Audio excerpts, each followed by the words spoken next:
declaración de estas, aunque el proceso sea declarado nulo, siempre que la razón del vicio no les afecte de manera directa, ¿ya? Pero este es como, tal y como debe desarrollarse lo que es la declaración de parte.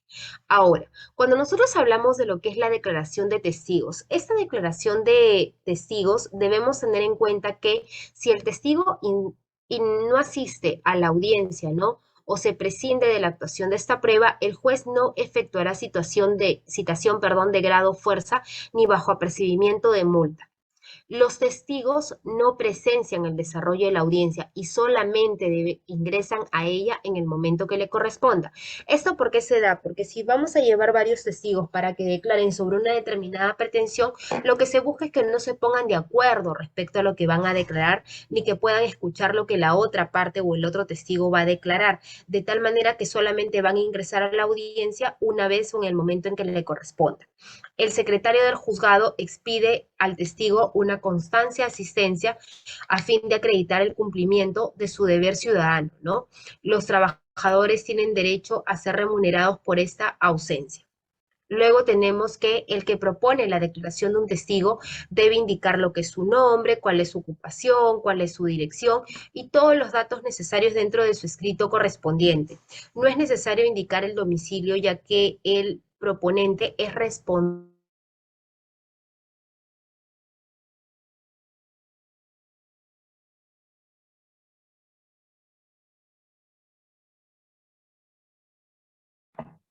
La votó el sistema la misma. Sí, me votó el sistema.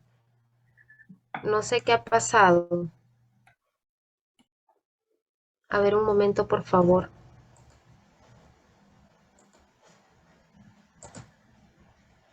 Ahora sí, ¿pueden visualizar la pantalla? Sí. Sí, doctora. Sí, Ya, doctora. disculpen, no sé qué ha pasado que el sistema me sacó de la plataforma. Ya, a ver, como les había establecido, Doctora, hay una manito levantada. Hay una manito sí, levantada. Alex. Alex, Sí, doctora. ¿tienes tu manito levantada, Alex? ¿O estás Sí, jugando con quería preguntarle algo. Dime. En el tema de la nueva ley procesal laboral también se aplica con respecto a los testigos, esa casación que habla de los requisitos que deben tener los testigos. Gracias.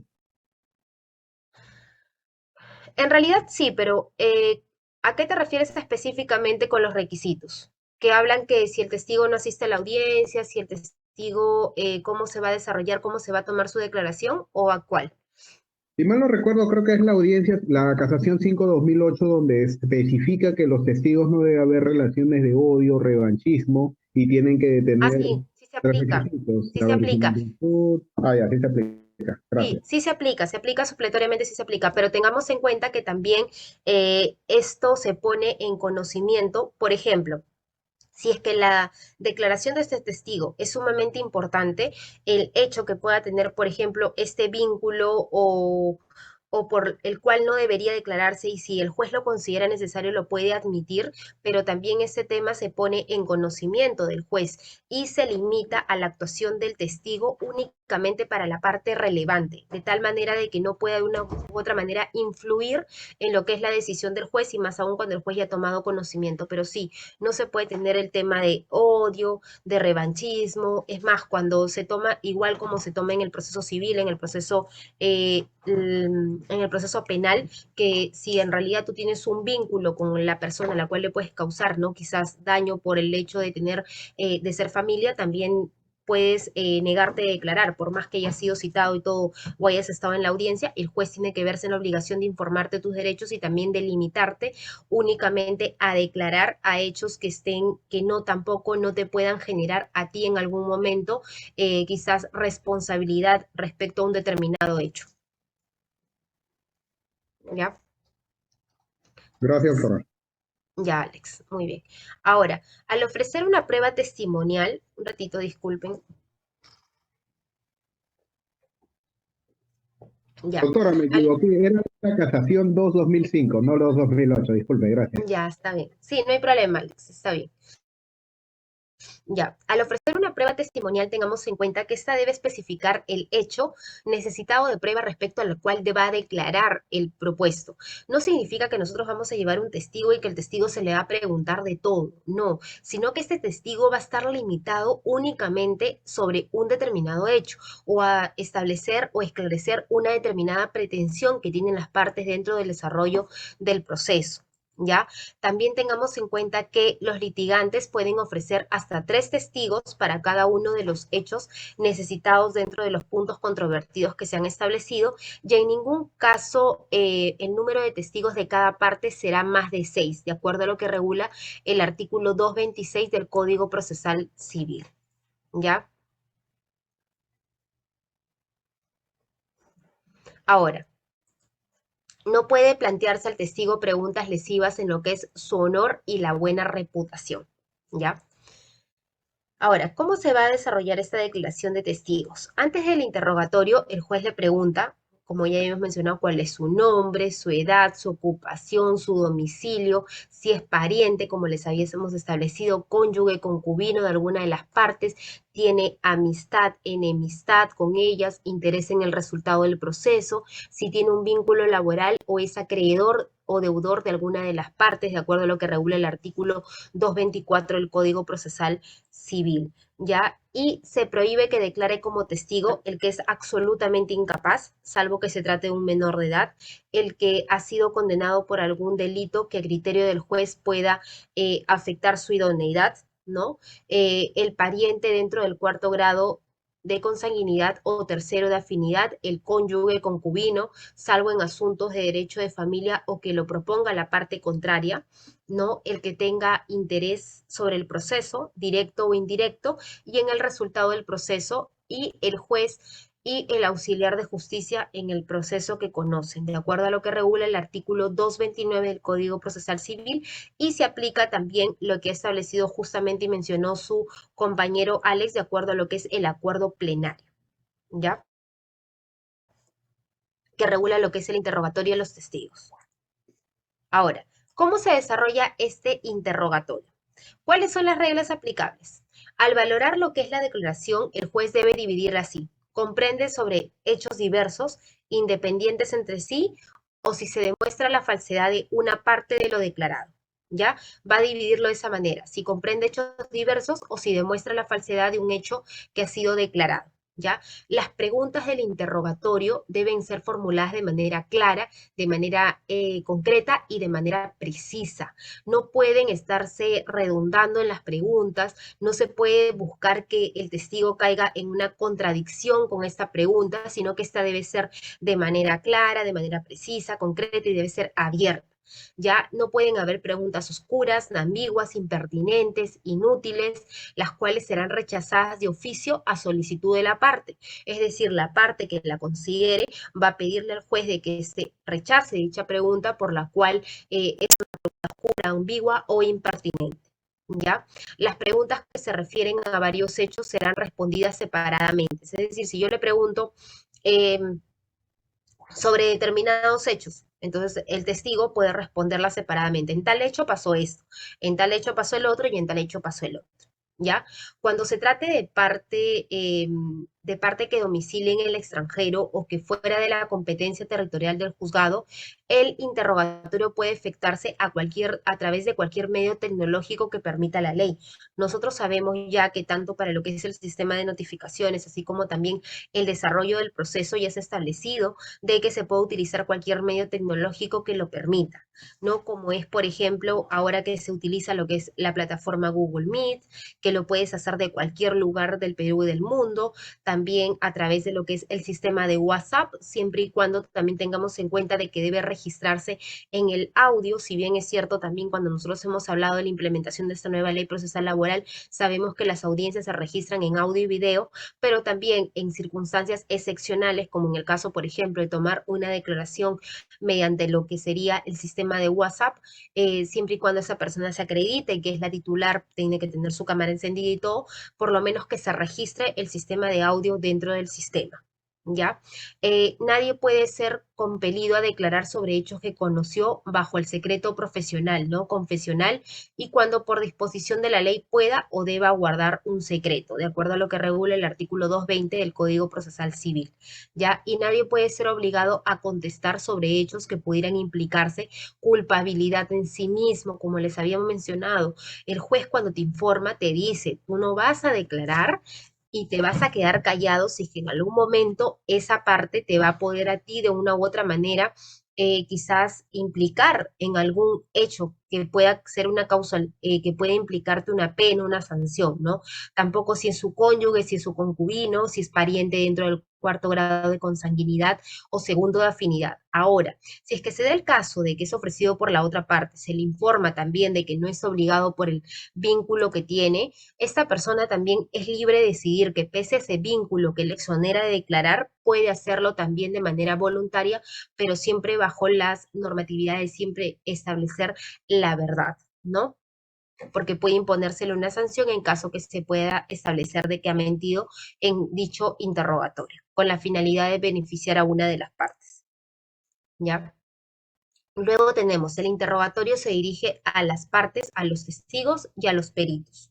Es realizado de manera personal por el juez bajo lo que es el principio de inmediación y el juez en su condición de director del proceso indica a las partes en qué momento van a poder interrogar, pudiendo indicar qué interrogatorio será iniciado por la parte que ofreció el medio probatorio. Es decir, si el medio, tanto la declaración de testigo o perito le ha ofrecido a la parte demandante, esta va a ser la primera que va a iniciar a interrogar y luego va por la parte contraria y de la misma manera, si es el demandado quien lo ha ofrecido, va primero a interrogar él y luego la parte demandante. ¿Ya? El interrogatorio también es libre y no deben seguirse lo que son los ritualismos. Por ejemplo, para que diga usted cómo es verdad que no se puede decir eso, ¿ya? No se permite leer lo que son las respuestas, pero sí consultar documentos de apoyo ya como por ejemplo en el caso de las pericias, ¿no? Pueden consultar documentos para que se ratifiquen sobre su contenido y poder explicar las conclusiones que han arribado, entre otros. Ya, pero eso no significa que el testigo, ¿no? O el perito va a ir con el documento y va a estar leyendo, va a servir como un apoyo, ¿ya? Luego también el juez sanciona lo que son las conductas temerarias, las conductas dilatorias, obstructivas o aquellas contrarias al deber de veracidad, ¿ya? Y tengamos en cuenta que la ley no impone lo que es la utilización de técnicas de interrogatorio, pero las preguntas deben ser pertinentes y deben referirse a los hechos necesitados dentro de lo que es la prueba. Ya no podemos actuar y el interrogatorio no puede salirse para hechos que no se encuentran discutidos dentro de la controversia que han establecido las partes o las pretensiones que han señalado, tanto demandante como demandado.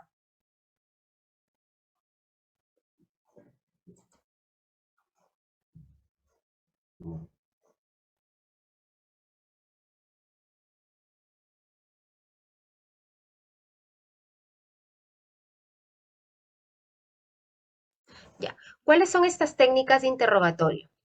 Tenemos recomendaciones básicas. ¿Cuáles son estas recomendaciones? El interrogatorio debe estar dirigido a un sujeto identificado como parte. El examen directo. ¿Cuál es el examen directo? Se debe permitir la realización de preguntas, perdón, iniciales de validación del testigo, cuál es su relación en el caso, cuáles son sus antecedentes. Debe evitarse lo que son preguntas sugestivas. Debe referirse a la realización de las preguntas narrativas, es decir, son las preguntas más abiertas de todas, como por ejemplo, a ver, nárreme de acuerdo a determinado hecho, qué es lo que recuerda sobre determinado hecho. Entonces el testigo de manera libre se va a explayar y va a narrar todo lo que ha sucedido. Ya luego se permite al testigo pues explayarse con mucha amplitud y con sus propias palabras puede explicar qué sucedió, qué fue lo que pasó. Las preguntas también abiertas, estas posibilitan a que el testigo se explaye con sus propias palabras, pero mínimamente respecto a un punto de referencia. ¿Qué se hizo después de que, por ejemplo, llegó a su casa? ¿No? Ahí.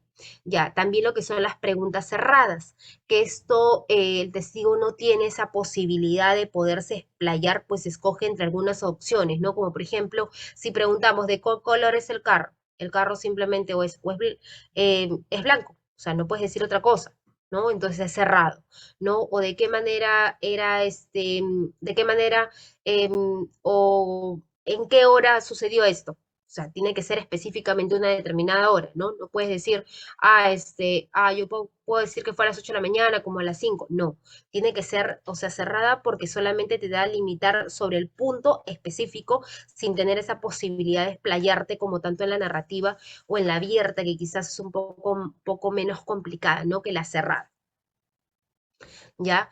Y también debemos tener en cuenta que esta tiene opciones, pero su respuesta siempre va a ser limitada cuando hablamos de las preguntas cerradas.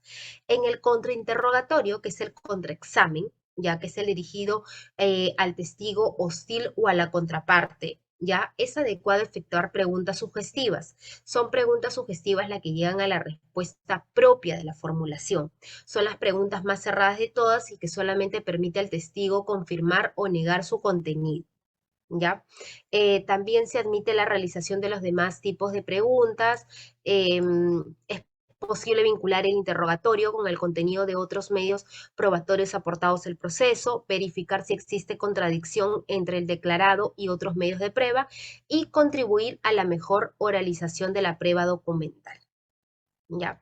Estas son recomendaciones básicas tanto para el examen directo y el contraexamen en el caso de las técnicas de interrogatorio de los testigos. Luego tenemos recomendaciones para lo que son la formulación de las preguntas. No se debe perder el rumbo, las preguntas deben ser claras, siempre precisas, debe formularse preguntas pertinentes sobre un hecho, una pregunta. O sea, siempre cuando vas a hacer sobre un determinado hecho, hazle una pregunta, no confundas al testigo, ¿ya?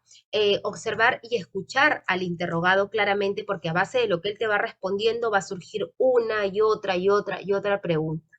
¿Ya? Utilizar ayudas audiovisuales o documentales si estas han sido proporcionadas por las partes. También usar un lenguaje adecuado y simple.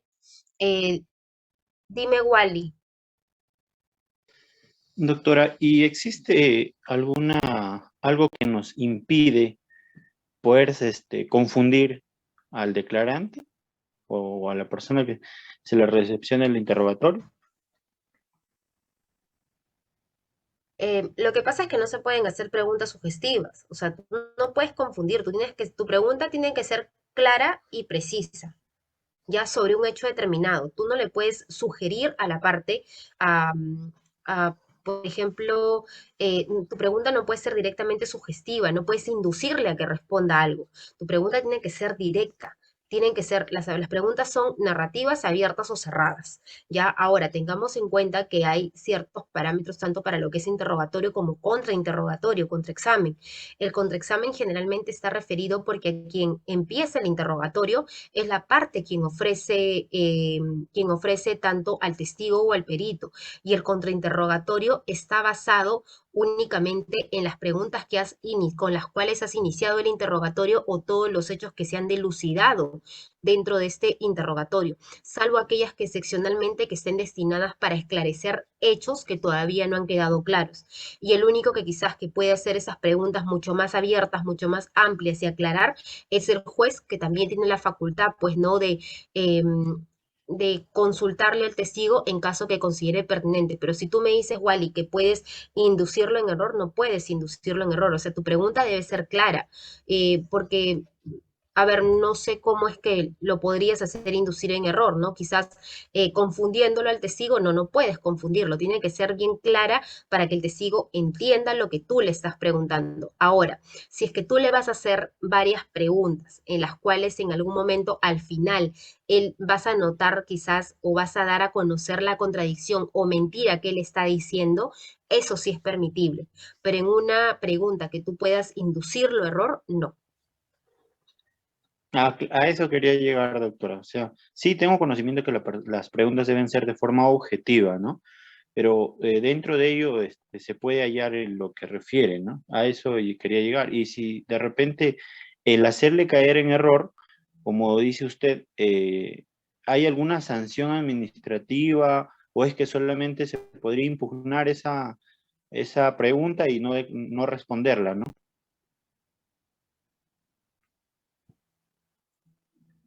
Claro, lo que pasa es que cuando la pregunta es impertinente, ¿me están escuchando? Disculpen.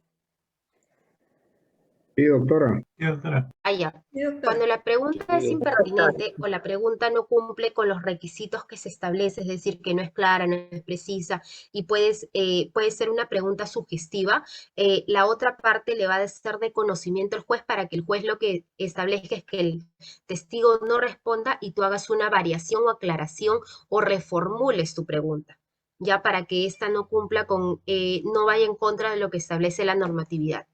Dime, Vicky. Primero culmino con Wally. ¿Está bien, Wally? ¿Sí? ¿Me entendiste? sí, doctora, perfecto, gracias por aclarar. Ya.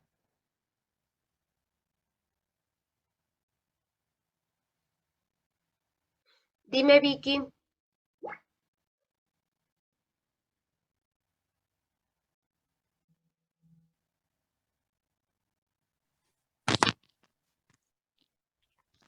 No, profesora, accidentalmente se había levantado, pero sí, todo bien. Ya. Ok. Ya. A ver, un momento, por favor.